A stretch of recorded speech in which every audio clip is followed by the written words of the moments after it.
We cannot sit here and say that you are going to be successful in retail without a budget for retail execution. Okay. I know that I am biased because I have an entire company based on that in-store retail execution, but this idea that all of the work is to get in Sephora or to get in Blue Mercury, and now we're just going to make money. Like, that's not how any of this happens. And I see amazing brands get a shot in Sephora, get a shot in Ulta. It's what put the idea in my mind to even start the agency. And then they get exited, Aggie, they get exited so fast because they're not earning every inch of that shelf space because they're trying to compete against these brands that are owned by LVMH, L'Oreal, Estee Lauder, and they just can't break through. Hello, and welcome to the next episode of the Beating the Brand podcast. I'm so excited to have a special guest with us today, Susannah Dellinger. She's the founder and CEO of Bright Beauty Collective. It's the only agency dedicated to providing best-in-class retail field teams for mission-driven beauty brands. She has helped brands like RMS Beauty, Indie Lee, Vintner's Daughter, SkinFix scale in major retailers like Sephora, Nordstrom, and Credo, bridging the gap between storytelling and sales. Now she's revolutionizing the industry with a new tool that we'll learn about a little bit later. It's a first of its kind platform, transforming how beauty brands and freelancers connect. So welcome. Thank you. So excited to be here. So excited to have you. We've known each other for a little bit now, and I've just been so inspired and amazed with what you've built. Likewise. The brands you worked with and like how you're just absolutely transforming the industry. So we're going to dive in because I know our founders are going to love this episode. So you started your career from a, personal space. You struggled with cystic acne. How did that experience shape your perspective on beauty?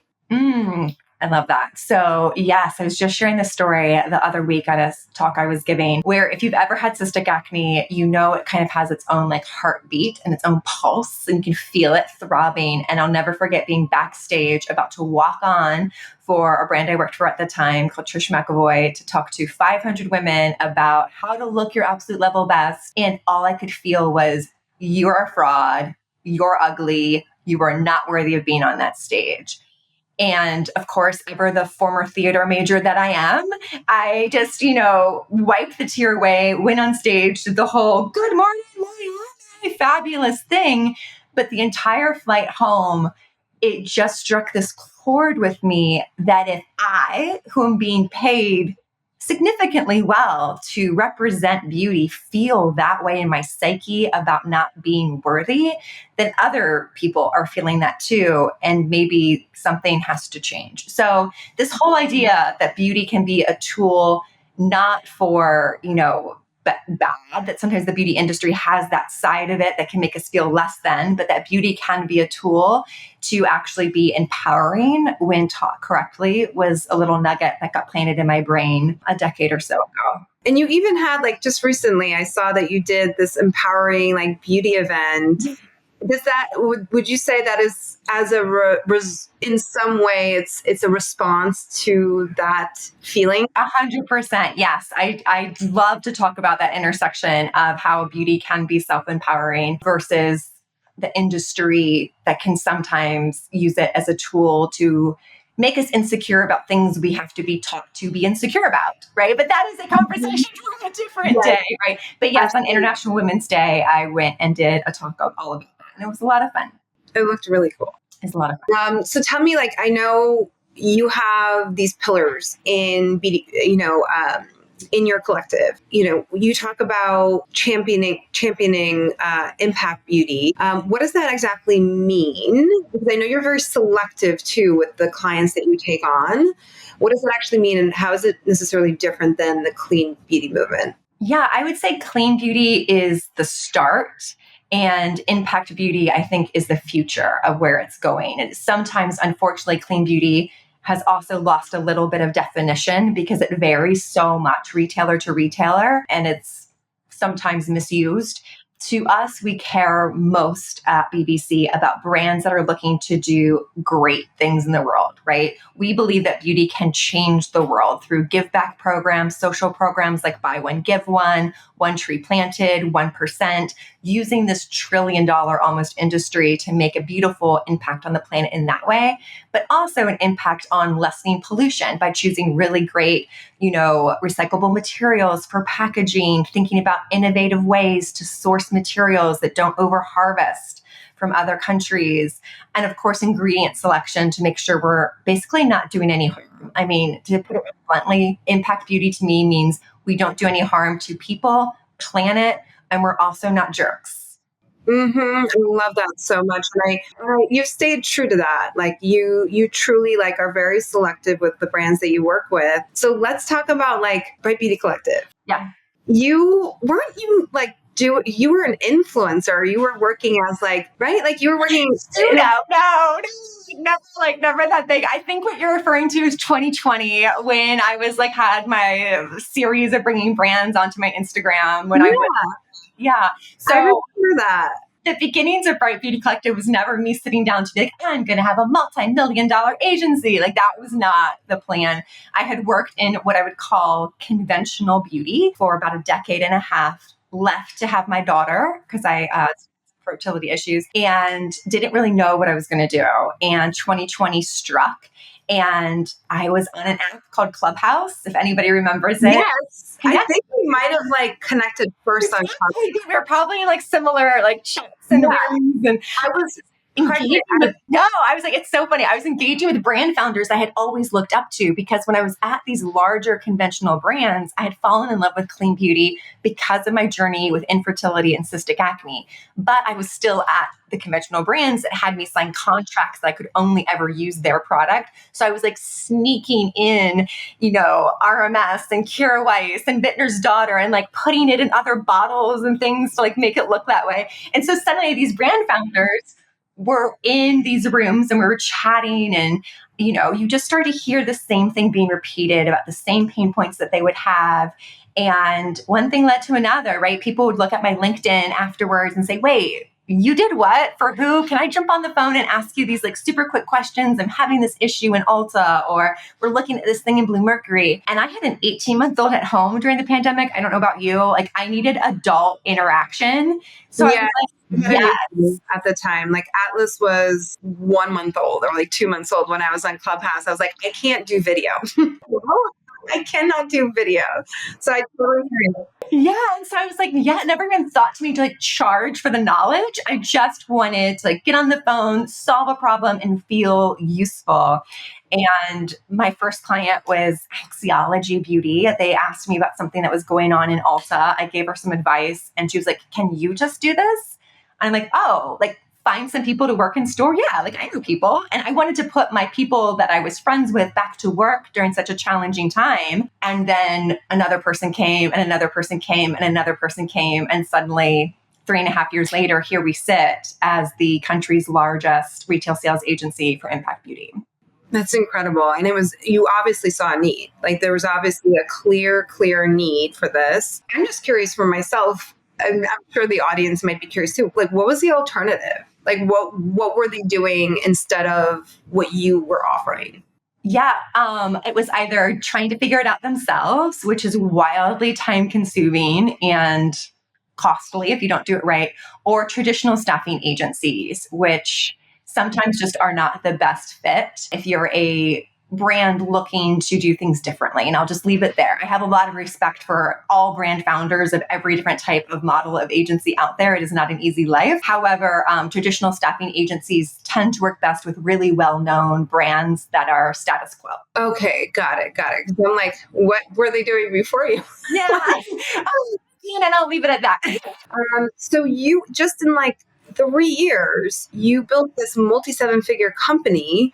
What was that like? What was the turning point that really drove that level of growth? Yeah, it's been a wild evolution. It's been a lot of birth and death, of how I view myself and the company, just to keep it real. There's been a lot of tears. I'm very transparent about the fact that I did not go to school for business. I do not have an MBA. I went to school for theater. And that means when you're dealing with things like trying to figure out payroll processing with ADP, and you're on the phone with them and they're telling you that, 50 of your employees are not going to get paid, and you're crying and you're like, wait, this can't happen, which luckily I've always been able to figure it out and have Hail Marys, and nobody's ever been paid late. Hallelujah.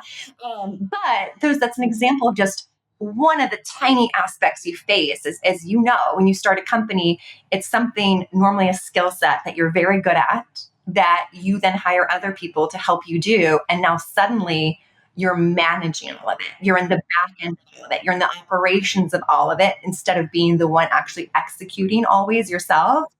And that was a huge transformation for me. And I always talk about the journey from founder to CEO.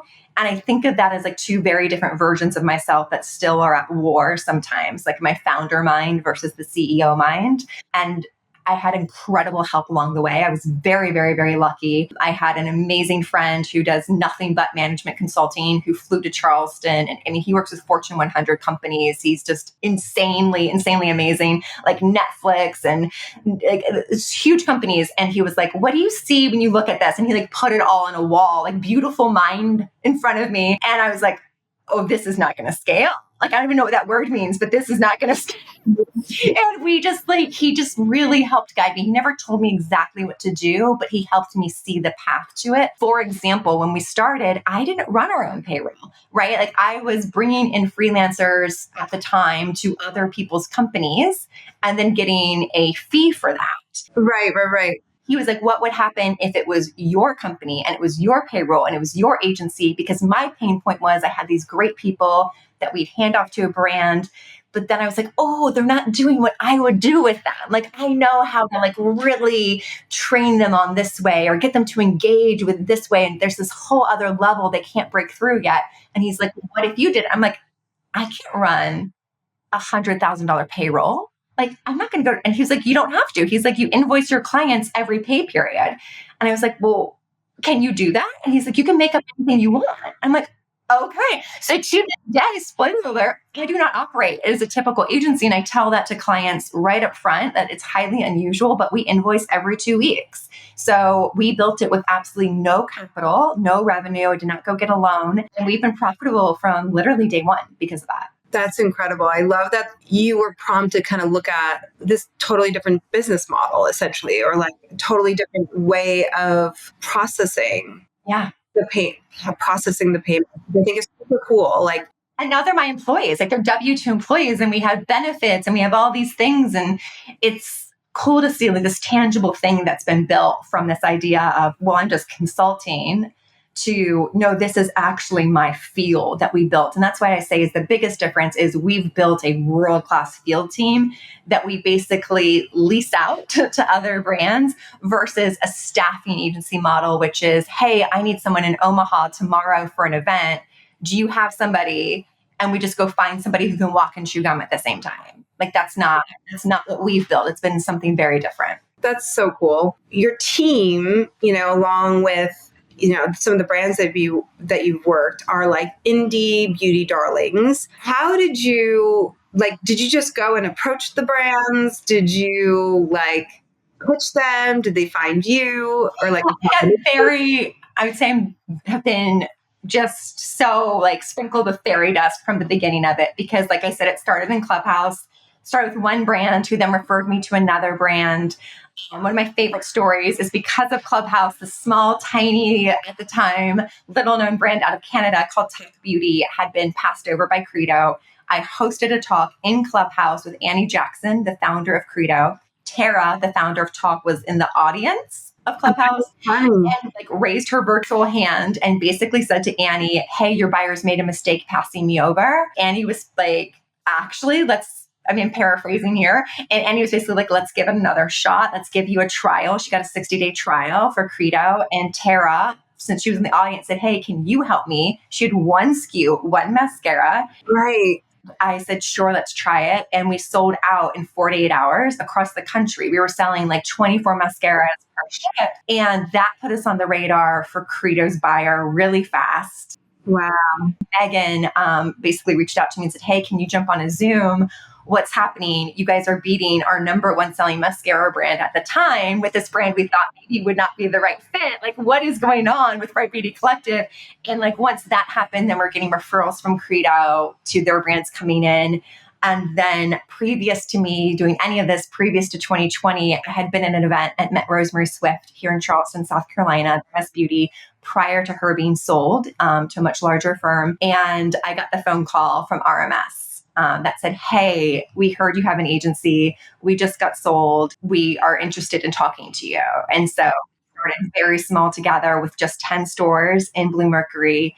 And that was almost 3.5 years ago. And that success of what happened when our team went in, and it was a brand that, I mean, you know the brand, your listeners know the brand. It is beloved by the industry. Mm-hmm.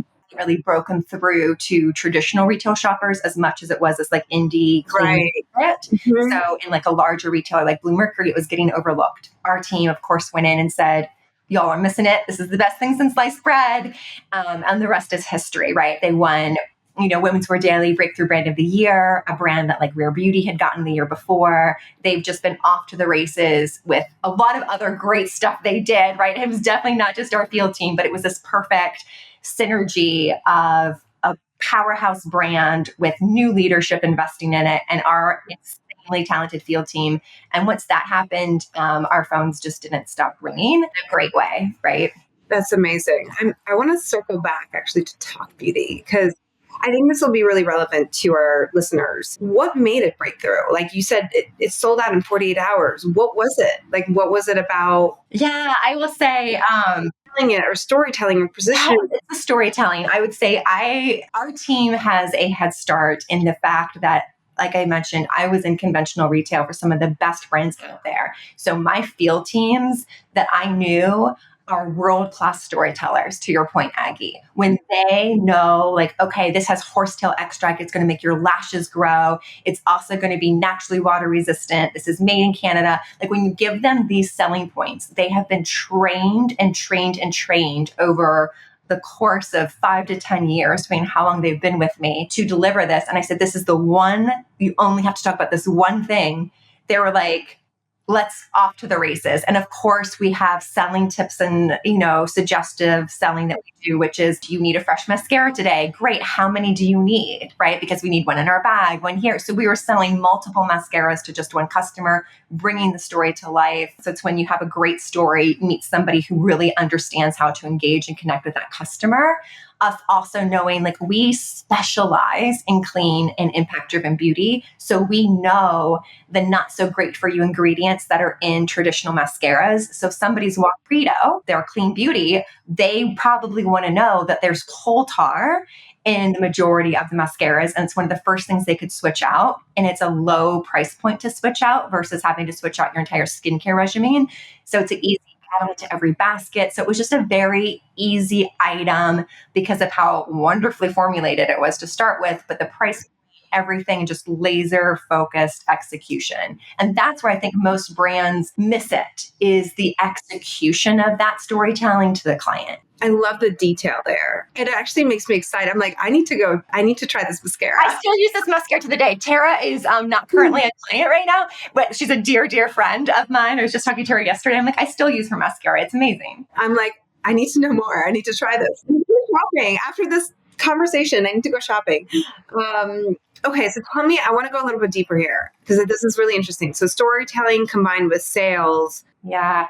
And it sounds like you're getting into it's understanding, like you said, you understand clean beauty, you understand the motive or intention of why someone coming into Credo, they're looking to, they're looking for another option, but they're also maybe used to using conventional products. So yeah, therefore they're used to buying at a certain price point, right? But it's, how did you even get to the point where it's like, oh, this tar is in majority of products, but this product doesn't have it? Like, how did you even get to that? Like, how did I think about that? Yeah, you were like your field team or whoever. I'm obsessed with it, right? Because I had my own personal journey, right? I was in conventional beauty for 17 years to be specific. And I still have the pictures on the phone of what my skin looked like, what I went through because of everything I was exposed to. I struggled for 10 years to have a child. I suffered miscarriages. I could not get pregnant. I know, unfortunately, a little bit too much about what is in our skincare and makeup traditionally. Right. Because of my own journey, right? I did my own research. I would watch the YouTube videos back when it was called Green Beauty, and we were all watching the Green Beauty influencers, and we're like, wait, this is a thing. This is actually affecting our health, right? Yeah. So when we have brands come to us, one of my favorite things to do, and something I still do personally myself, even as the CEO, is I listen to the brand tell me, I'm going to say this very respectfully, I love our brands so much, but they tell me what they think their story is. Yep. I can help see. I'm going to tell you now the story. What your story is. Well, like there's so many stories. And when we talk about storytelling, so many times brands think just the story I as a brand have to tell the customer. You're forgetting that every customer walking in the door has their own story, right? And so what is their story? What is their pain point? What is the reason why they're walking in and what they've told themselves story? And where does that interact? Right? Like, where's that intersection? Love this so much because this is like I always talk about the bridge, the marriage, and creating the bridge between the target customer. I love that. And yourself, right? So there's like your motivation, your passion, and your purpose combined with or in your intention with the target customer. And there's oftentimes, when I work with founders, there's oftentimes a misbalance, right? It's either most of the time it's too heavy of their story. Yes. And not enough with a customer story. Rarely is it I actually don't even know if I've ever had a founder where it's heavy on the target customer. Right. It should be all about the customer. Yes. So I love this so much. Okay. So tell me a little bit more about, can you give me an example of another case study of a brand that you work with where maybe they were already in retail or they were just getting into retail and then you transformed their sell-through with your field teams? Yeah. I think I can talk pretty candidly about this. I don't think you would mind. So again, RMS, gorgeous, absolute brand, had been in retail for quite some time before they called us, well known. However, they were not, I'll just say, dominating in a way, right? Because nobody buys a brand to be number two. You buy a brand to have that brand be number one, right? So when I got that call, it was, okay, how can we make this brand that might be, not quite the number one brand in Bluemercury yet become that? And again, we started with only 10 stores. I say that because everybody sees RMS everywhere now. And yes, we are everywhere with them. But in those 10 stores, we were able to, within the first 60 days, become the number one trending color brand within Bluemercury. Unbelievable. Clean, not just the clean brand, color. And that's matters. Nobody wants to be the number one of a subsection. We want to be number one of the whole thing. So they became number one trending, within Bluemercury, with us only touching 10 of the 100 plus Bluemercury there were. And that was because of the relationships my team has. I will say, full stop, none of this happened without my team. Full stop. You're standing in the store selling the product. It was my team. What I did is I did pick up the phone and make some phone calls at Bluemercury, people that I know, to say, hey, y'all know what my team is about to go do, because you know me from my days at my previous companies. And I need you to move that brand to the front of the store when my person comes in. I need a table. I need some extra love. I called in some favors. I won't say I didn't. But then because of the strength of the product, the strength of their new marketing position, et cetera, it was just this perfect storm excellence that happened. And we just never took that foot off the pedal. And I will say again, we had an amazing partnership. We have an amazing partnership with the owners of RMS, that when they started to see that success, they were like, here's all the fuel you need. Let's go. Let's go. They were able to, say very quickly to us, how fast can you ramp up? At what time do you top out? I'm like, never. We'll never top out. And there, you have teams here. And I'm like, yes, I did that. But I yes, and you figure it out. And we did. Yeah. Listen, we support them in Paris. I had to figure out how to pay somebody who lives in France. So that's not as easy as you think. Yeah, that's so true. I wouldn't even know how to. Yeah. Because you were doing the payroll too. So, okay, so let's pull this back to our audience. They're listening. Maybe they're in retail, or they want to get into retail, or they are in retail, but they're maybe not sure how to do it right, or they're making mistakes. What are brands getting wrong when they're new to the space and they're getting into, they get the opportunity, right, to get into a great retailer? What are they doing wrong? And in terms of like in-store sales and brand presence? Yeah. Okay. So many things. Like, I don't even know if we have enough hours. So there's a lot there, though, that I think is overlooked. I don't know if it's wrong. I just think it's missed. It starts with budgets. We cannot sit here and say that you are going to be successful in retail without a budget for retail execution. Okay. I know that I am biased because I have an entire company based on that in-store retail execution, but this idea that all of the work is to get in Sephora or to get in Blue Mercury, and now we're just going to make money. Like, that's not how any of this happens. And I see amazing brands get a shot in Sephora, get a shot in Ulta. It's what put the idea in my mind to even start the agency. And then they get exited, Aggie, they get exited 100%. so fast because they're not earning every inch of that shelf space because they're trying to compete against these brands that are owned by LVMH, L'Oreal, Estee Lauder, and they just can't break through. And the easiest, lowest cost actually way to break through in a Sephora, in an Ulta, in a Blue Mercury is by getting stores to fall in love with your brand. The way you do that is by putting people in the store that know how to build relationships. People who do something as simple as come in to do a training, but they take the time to find out, does this store like healthy fruit for their training, or does this store like muffins for their training? Like, true story. We became the number one selling brand inside of a specific Blue Mercury location that's very hard to break into because my person realized that they are obsessed with pickles. Like, there's a market that has pickles, store next door if they're listening. And my person was like, can I go buy pickles? And I was like, I have no idea what you're doing, but I trust you. So yes. And they fell in love. They listened, they absorbed the information. They could, regurgitate to the client.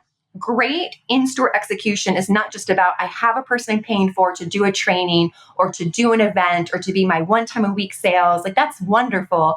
But what's happening when your presence isn't there? Is that store excited to talk about you? They have 200 brands to introduce. Did you make a connection point with them that they now want to tell your story? And that's what a field team does. And we call it the halo effect. What's happening when we're not in there? And we monitor that as one of our KPIs is I never want to see my person did $1,000 in the visit and the store only did $1,200 for the week. Right.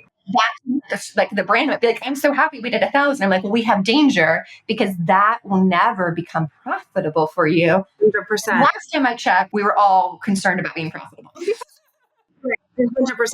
I love that you mentioned this and then you differentiated these two KPIs, right? The difference between one of your field people going in, salespeople going in to sell the product that day when they're doing the training versus the rest of the week when the people that they trained are selling your product. And so it's looking at the two and being like, well, is this consistent? Yeah. Making sure that the team that they train isn't dropping in sales. They're excited that they want to talk about it because there's only so many that they can talk about. So I would say that's the number one thing people get wrong is not having a budget to do that.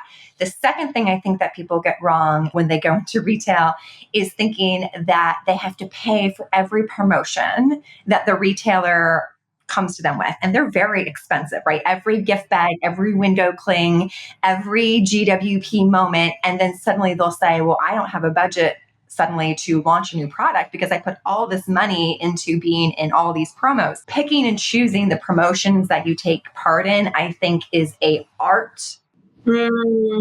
And really partnering with your buyer to say, based on what you know about our brand, what we're trying to do, can you show me what you think, right? Like, brands don't ask their buyers enough. Like, they think that it's like a quiz that if they get wrong when the call with the buyer is going to be like, idiot. Like, I've talked to enough brand founders that they're like, I couldn't possibly ask my buyer. I'm like, what do you think a buyer is there for? They view the buyer as this figurehead, the school teacher, when it's really their partner. The buyer wants these brands to succeed. Of course. if not more than the brand, because then it It's on makes their success. Absolutely. Yes. So really going in with that partnership, what should we participate? What should we do? And then also, I hate to say it, brands rush sometimes product to market before it's ready. And we all know the saying, a reputation is earned over decades and destroyed in minutes. Mm-hmm. Product on the market before it is ready. If the formula is not to your standard, if there's something a little bit funky about what's happening with like the pump or the color, like everyone's going to know right away.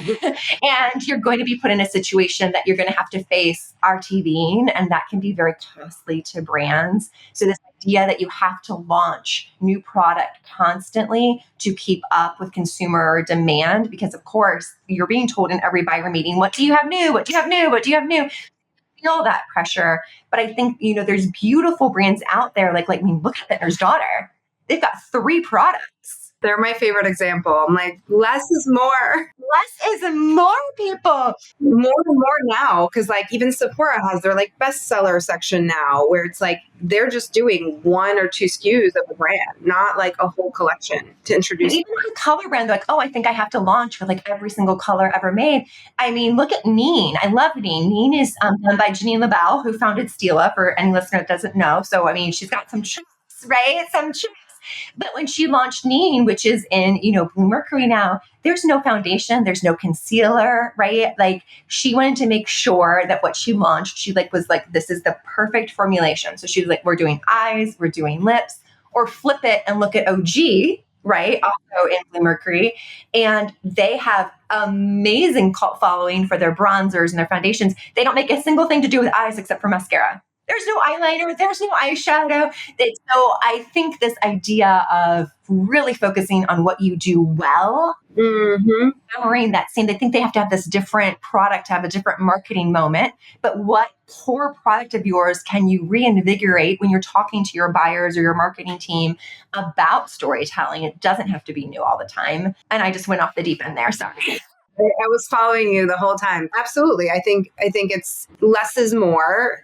And really, we're looking at the bestsellers, the hero products, and being able to, from a PR side, it's always like taking that hero product and telling like 8 different stories with it, right? It doesn't always mean you have to keep launching new products. Right.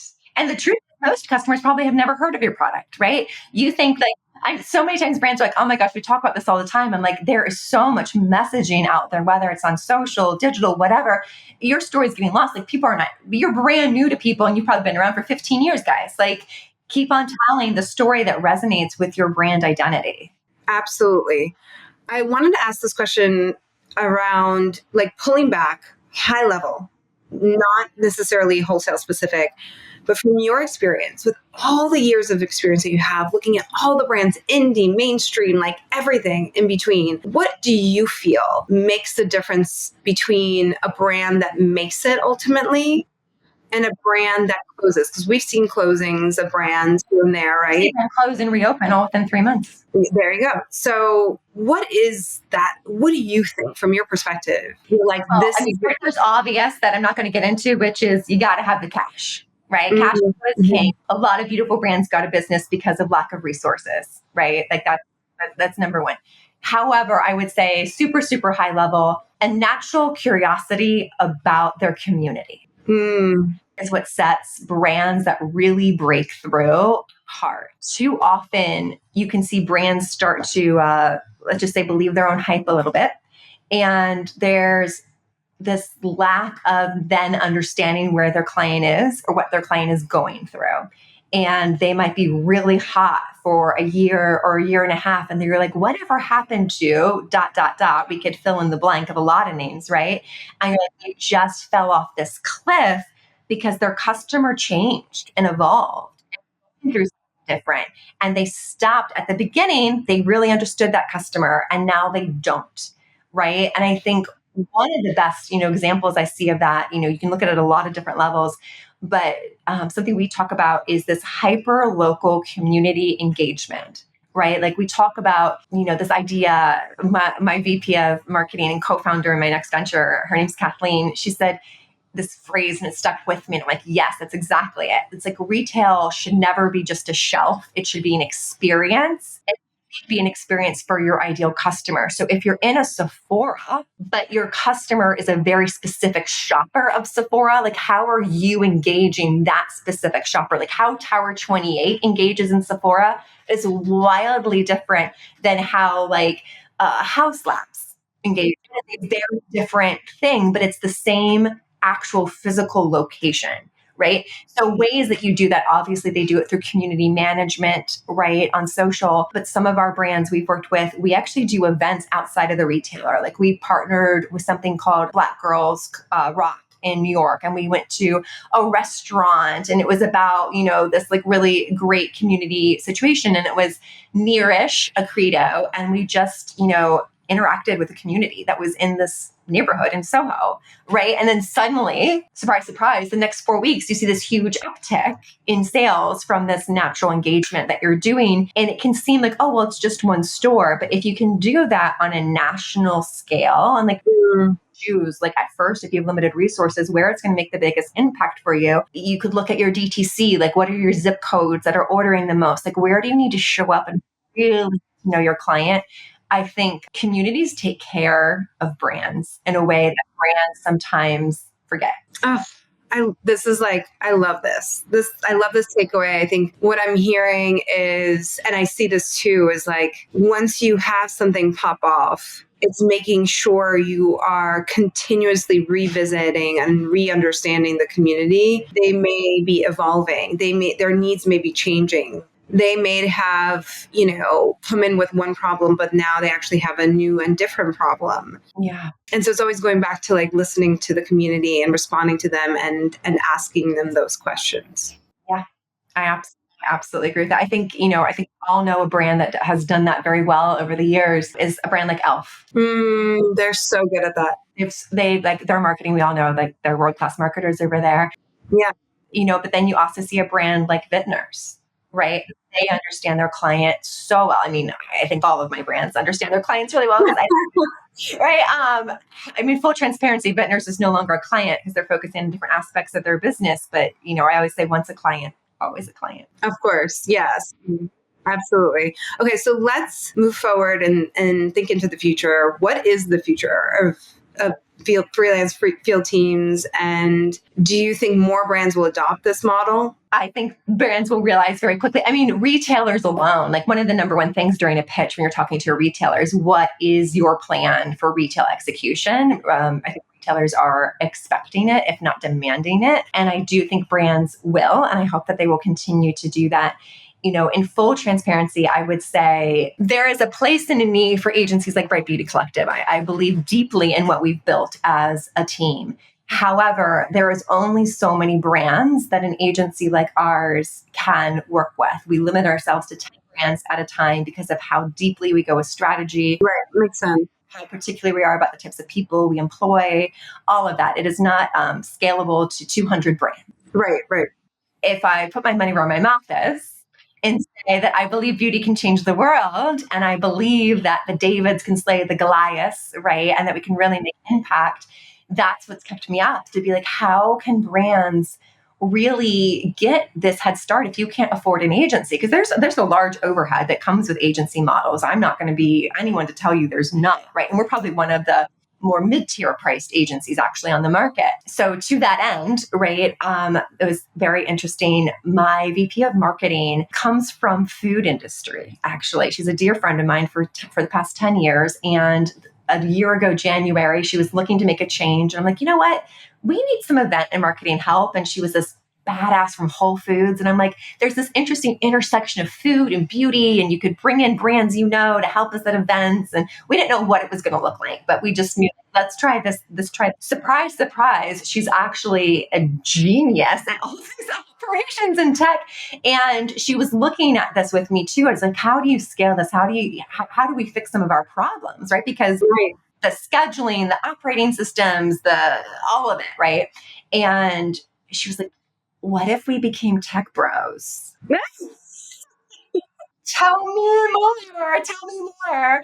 A Whole Foods executive and theater major become tech pros.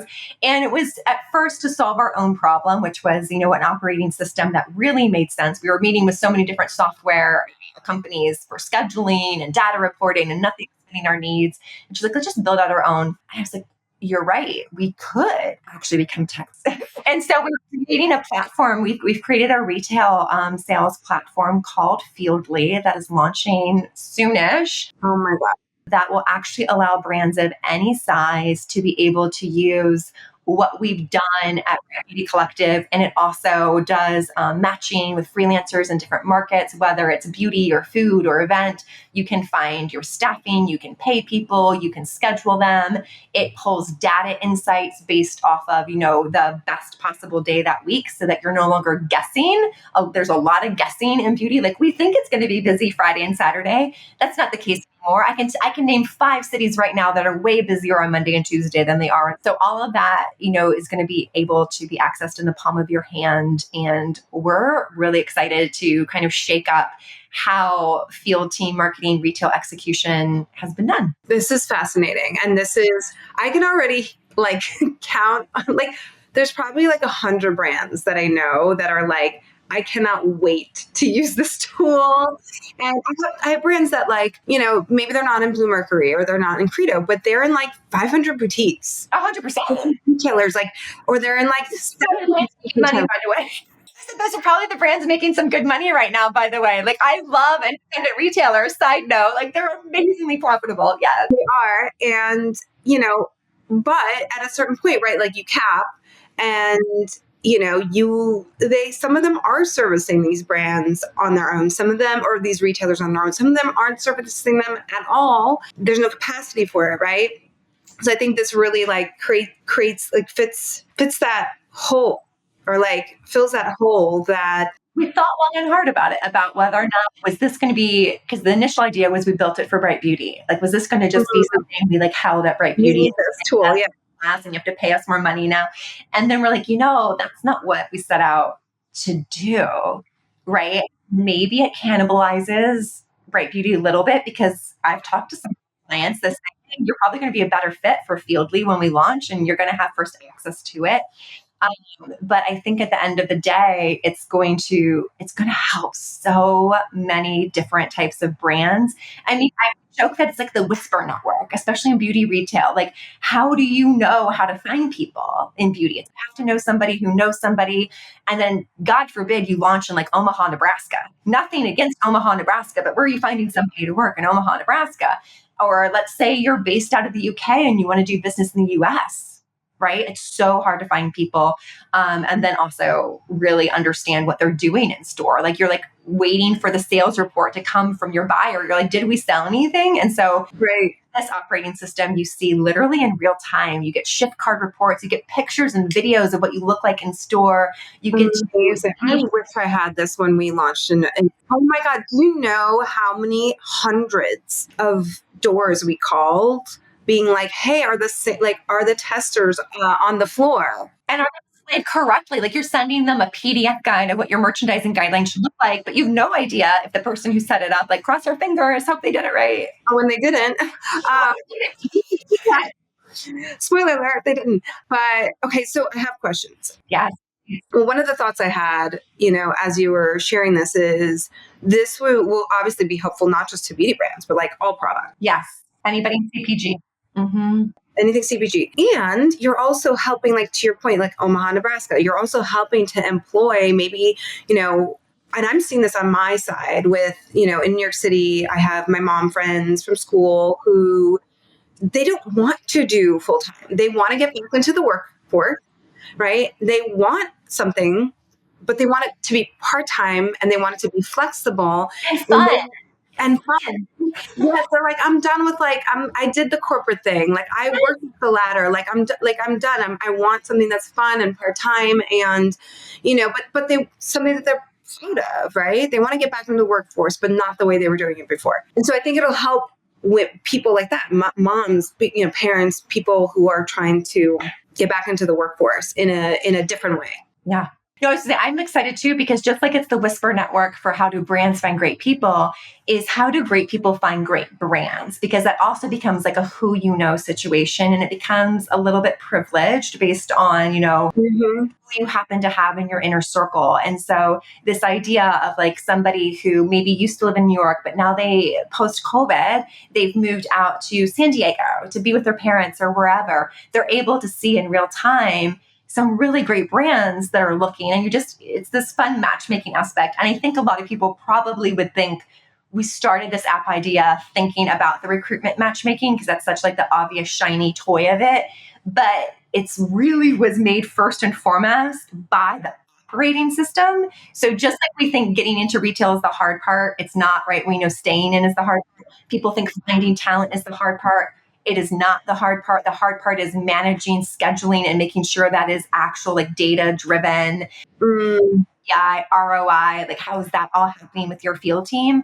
So having that operating system where you can communicate on it. You don't have to have separate Slack and text, and you don't have to have a separate spreadsheet tracking sales. Like having it all in one place, I think is going to help so many people on both ends. And my dream, you're hearing it here first, is we actually would love retailers to adopt it, because how you schedule your sales team with retailers is a little, I'll just say behind the times. I'm not going to say archaic, but this idea is that you're like, this retailer wants you to call them. This retailer wants you to email the store. This retailer wants you to use their Calendly. This retailer wants you to use a portal. Like, and if you're in a traditional department store, Nordstrom's and Macy's have no idea who's even on their selling floor. It's a Wow. So we got to fix this. yeah.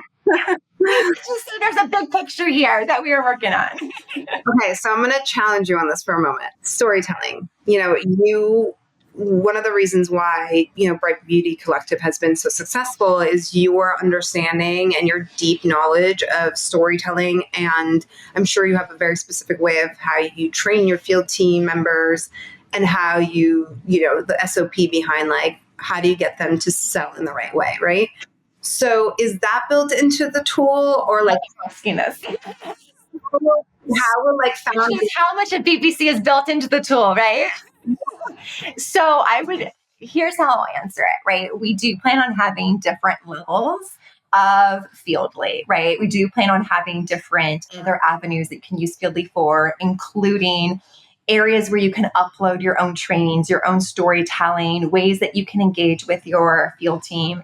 But at our highest level, you will be able to pull us in, and we help you, we give you the playbook, we help automate it, we help you say, okay, this is exactly what we should do, here's what's going to resonate. And we are building, my co-founder's going to kill me. She's like, don't talk about stuff we haven't done yet. But I'm going to tell you, because we're manifesting it. We're building in a lot of really amazing AI functionality where custom GPT, not like open AI, it's custom GPT, where it's going to guide you on how to tell your brand story. And then you can say, okay, I just hired these 3 people.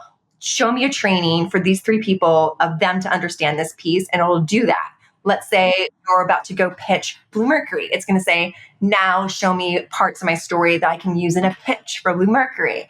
And it's going to be like having me and my team just right next to you all day long, but an AI version. So cool. What's been the challenge in trying to build this? So easy. No, I'm kidding. So many. We need my co-founder on. I am like, again, I don't know what I did in life to end up as lucky as I did with team members. But my co-founder has taken such the brunt of the development piece of it. But the biggest challenge I would say for me has been, I am not a patient person.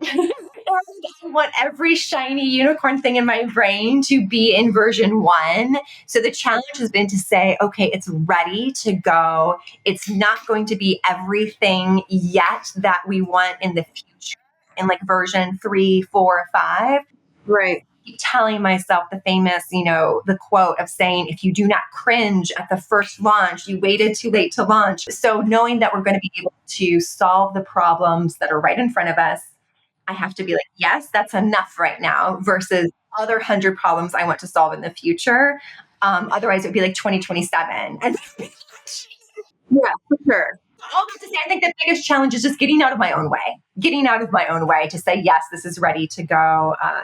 Okay. That makes total sense. Getting out of your own way. So speaking of getting out of your own way, we all have our things that like trip us up, right? So how have just in business and as a whole, like what are some of those areas that have tripped you up and how did you ultimately rise beyond them or evolve or, get past them? Thank you for that question. It's a great question. I would say, just like everybody, I've made some mistakes in hiring. I've made some mistakes in who I've trusted. Like we've had plenty of obstacles in that vein that have slowed me down or gotten me slightly off the course I wanted to be. But I would say it developed a superpower of mine of resilience. And I think that any founder, no matter what you are a founder of, if you have a strong resilience muscle, you are going to be wildly successful. And I would not be near where I am today without those things that tripped me up to begin with. It was, the refining fire, so to speak, to put us here. Internally, I think what has, originally gotten in my way was this idea of not being enough. It was that I don't have an MBA. Who am I to sit here and do this business with, I never even put together a business plan, Aggie. Like to this day, there's no business plan. It was no business plan either. Right. And suddenly I would be in like really, empowering rooms with very important people. And I would have this voice in my head, similar to the one that told me I was ugly before I went to walk on stage, would tell me that everybody's going to know that you didn't go to Harvard. Everyone's going to know that you never wrote a business plan. And I to really address that voice to be like, you know what, I'm here and I'm here because we built something really cool. It has nothing to actually do with me. Right. Once I realized who cares about me?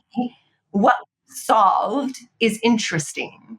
That's so powerful. It's like this doesn't have to do with me. Like this is a need that we are solving with a tool and has nothing to do with me knowing this or that. It's like, this is needed in the market. And you said, and I love what you mentioned resilience. And I always say, you won't fail if you don't quit.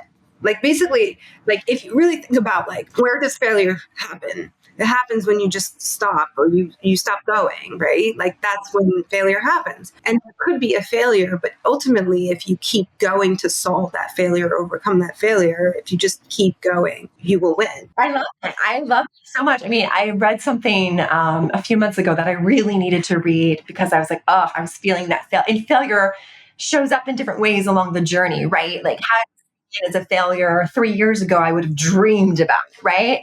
But I was still so hard on myself. And I read something that said failure and success, people always think they're these polar opposites and they're at odds with each other when failure is merely the process of success, right? Like you fail until you succeed. Right. Okay. So every time I'm like, that didn't work out, I'm like, I'm closer to my success. Right. Absolutely. I love that you said that because it just made me think of all the kind of stepping stones of oh, that didn't work out, but this guided me towards what might work or what I'll try next.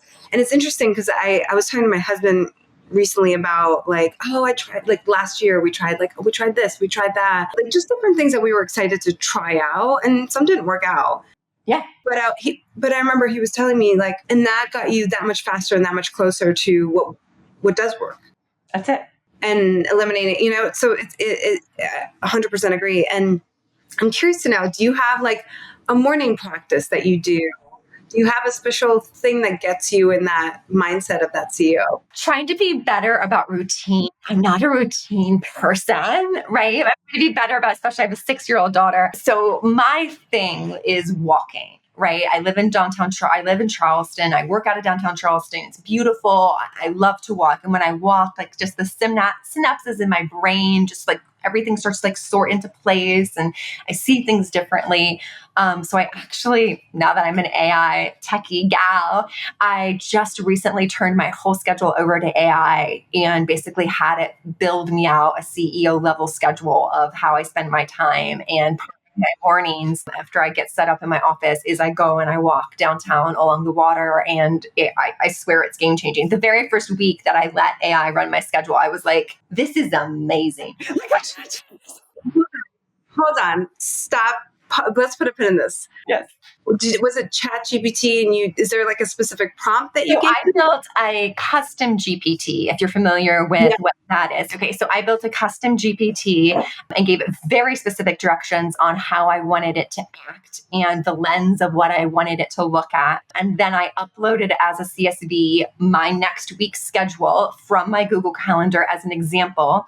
And I gave it a rundown of all of my waking hours, that currently this is what I do as soon as I open my eyes to as soon as I close my eyes. And I chunked it out in time. Like, this is when I scroll social media. This is when I go pick up my daughter. This is ideally when I do my best work. This is when I have my client calls. Like, I spent a lot of time making this custom GPT. And I said, now I want you to look at it through the lens of Steve Jobs and Jeff Bezos. Tell me how to reorganize this. And it was like bing, bang, boom, ba, boom. Yeah, it's been wild. It's been great. So cool. I was just training my ChatGPT to learn my personality quirks. Oh, I love that. Yes. Yeah. So like, just like I, fed it everything, like my Enneagram, my Colby results, my, Myers-Briggs, my like deficiencies, my assets, what I'm good at, what I don't like. Such a good idea. Yes, and it's amazing because I'll ask it questions and it'll actually tell me like, well, you probably shouldn't do it, or you should do it this way because of your, you like to do like X, Y, and Z, and this will actually be better aligned for you. I'm like, wait. My most recent response was like, wow, that's spot on.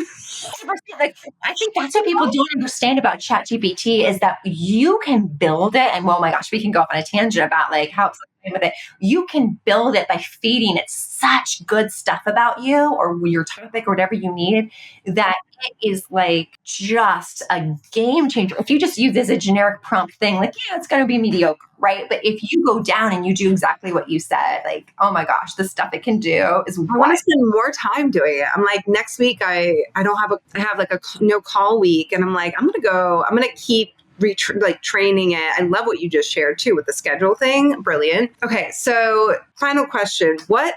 Where do you see the beauty retail landscape in 5 years? Like, even just in the next year, because I know, you and I were talking about, changes happening in the world. It's a little different. Happening. And, it's funny because I was talking to my husband about the tariffs, and I was talking to him about exchange rates because I have a lot of clients that are not in the US. A lot of my clients are Canadian. Yeah, similar. Like Canadian company. Yes. Right. And, he's I don't know, he's become so wise lately. I'm like, when did you become so wise? He's like a little bit old, like he's like 6 months older. I'm like, nothing happened when you turned, this age. And he was like, I've been hearing you talk about things happening in the world at different points of your business. Yes. And he's like, there's always something happening in the world.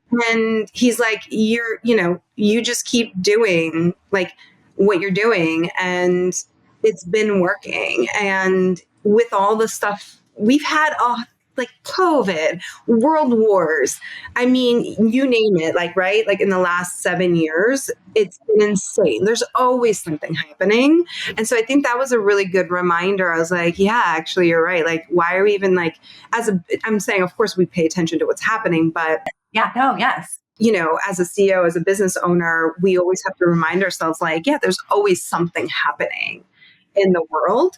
But I don't know, I'm curious to hear your thoughts too. Like I'm so going to echo what your husband said, right? I've been in beauty since 2002. So there's been some things along the way that we have seen. I'll never forget in 2008, being in a store in Charlotte, North Carolina as an executive. And there was a line around the counter. It was $1 million counter. And I was like, oh my gosh, this is going to be a great day. Like, where'd all these women come from? Like, we're about to make some money, honey. Yeah. And then I realized they already had shopping bags and they were there to return because Charlotte, North Carolina is where Bank of America's headquarters were, and everybody had been laid off. And these women were there in droves to see what money they could get back. And it was heartbreaking. And you felt this just like shift under your feet of like, how are we going to survive? Right. But we did, right? Like we got very creative, it's, they always say hard times build strong businesses, strong times build weak businesses, right? Like if you build a business during a hard time, you are going to be okay. Absolutely. Right? I believe that deeply. And of course, we saw COVID and we saw, the crashes in 2018, even things we've seen a lot. We've not seen this. This is a unique one, as they all are unique. They are all unique. We've never seen this before. Here we are. You know what? It's making us resilient. 100%. Making us resilient. So what I would agree with experts way smarter than I who've said similar things is there will be a weeding out, right, across all markets of, oversaturation might go away a little bit. Right. But I also think there's going to be a huge call to in-person connection that is going to continue to grow as it has been growing over the past few years. As AI, and I say this as a AI co-founder, as AI continues to get better and better, and we have no idea what is real and what is not real, right? Because we can see great deep fakes online. There's a natural human correction to that. Mm-hmm. Be in person and have something authentic and have something real. And there's proof already in watching how in-store retail is outperforming DTC, right? DTC, darling for so long, right? COVID, et cetera.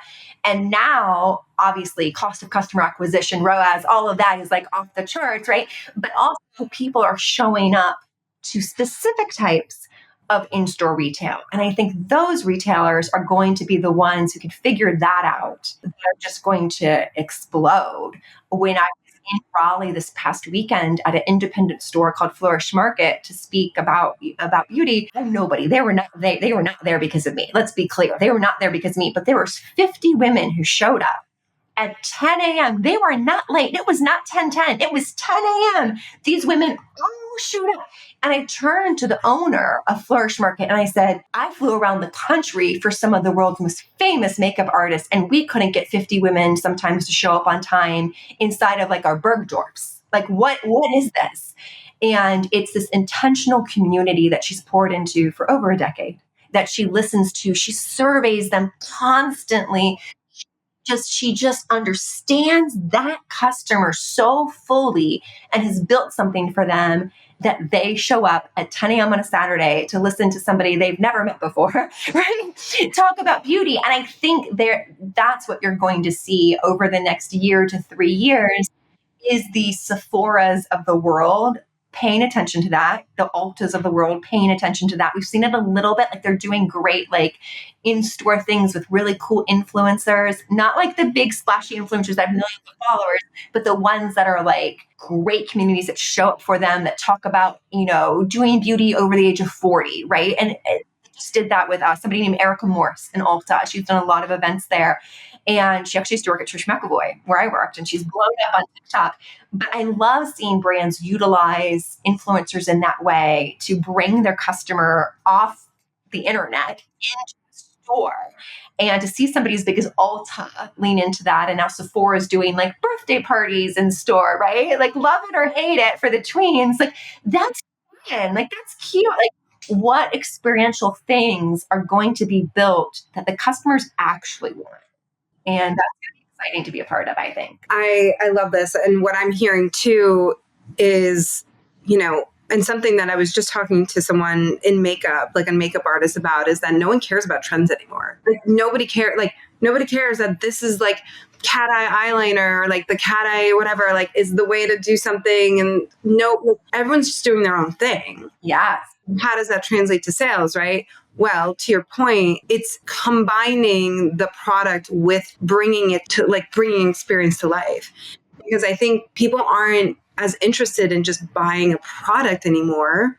They want that, this is like, I'm traveling somewhere. I'm going somewhere.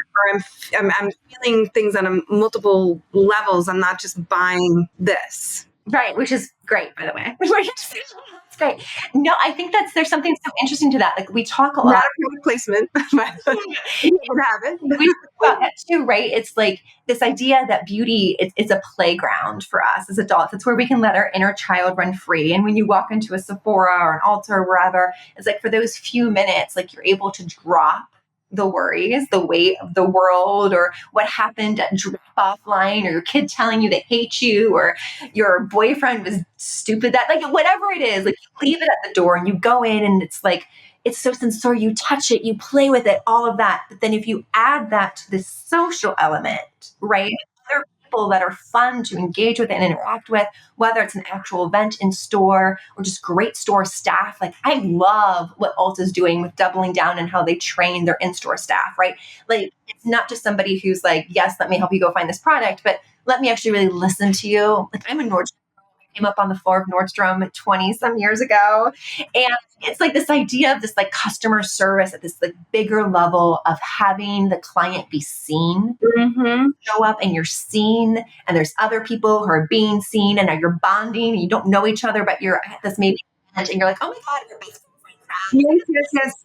Like that, I think is going to just gain so much momentum. And I am here for it, right? Like it's beauty as a way of expressing ourselves. It's beauty as a way of soothing ourselves. It's beauty as a way of expressing to the world who we want to be and finding our belonging in a way of like our tribe, right? That I think is very interesting in a anthropomorphic, like, what is that word? Anthropomorphic, like just a very interesting human study. Yes. And it's that yin and yang of what you said, I think rung true in that technology is moving at such a high speed with AI, and how amazing are these tools that we now have at our fingertips, and humanity's sort of counterbalance to that. Like I'm very big on balance. Everything like Yes, is always balanced. so true. There is an equal and opposite reaction to everything. Right? Which is so cool because it's like, oh, like this is going to techify and speed up and everything. And yet humanity will, like the need for socialization and the experiences and connection and the community is now balancing it out. So the requirement or need of the human is also now becoming amplified. So it's just like, I don't know. I love it. I know people always say like, oh, aren't you afraid like it's going to be robots in store? And I'm like, I don't see it. I don't see it where it's like robots as makeup artists. I could be wrong and it could be fabulous and it's going to be like this robotic thing, but it's that connection, that human connection that has been here since the dawn of time that is needed more now than ever, that I do not see anytime soon being replaced by technology. Absolutely. Well, on that end, yeah. Thank you, Susannah. How can people find you? Where can they find you? I've had this conversation, by the way. I feel like we've been able to kind of look at a number of different things in terms of retail, but also in terms of like the direction that, things are heading. So how can people find you? I'm on LinkedIn, Susannah Dellinger on LinkedIn. And then my company is Bright Beauty Collective. We're on Instagram, and Fieldly will be on LinkedIn and Instagram by late spring. So definitely follow me along on LinkedIn so you guys can be the first to know about all the cool stuff we're doing. Oh my gosh, I'm so soaked. And thank you, Susannah, for being so open and transparent. Anytime. All right, guys. And that's a wrap. Until our next episode of the Beauty and the Brand podcast.